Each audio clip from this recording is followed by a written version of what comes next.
ایک بار حضرت صلی اللہ علیہ وسلم لوگوں میں بیٹھے ہوئے ان سے باتیں کر رہے تھے۔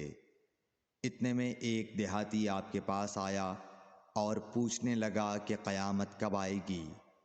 آپ صلی اللہ علیہ وسلم اپنی گفتگو میں مصروف رہے۔ بعض لوگ جو مجلس میں تھے کہنے لگے، آپ صلی اللہ علیہ وسلم نے دیہاتی کی بات سنی لیکن پسند نہیں کی، اور بعض کہنے لگے کہ نہیں، بلکہ آپ نے اس کی بات سنی ہی نہیں۔ جب آپ اپنی باتیں پوری کر چکے تو میں سمجھتا ہوں کہ آپ صلی اللہ علیہ وسلم نے یوں فرمایا، وہ قیامت کے بارے میں پوچھنے والا کہاں گیا؟ اس دیہاتی نے کہا، حضور میں موجود ہوں۔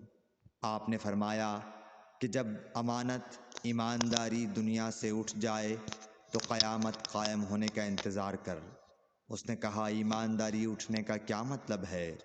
آپ صلی اللہ علیہ وسلم نے فرمایا کہ جب حکومت کے کاروبار نالائق لوگوں کو سونپ دیے جائیں تو قیامت کا انتظار کر۔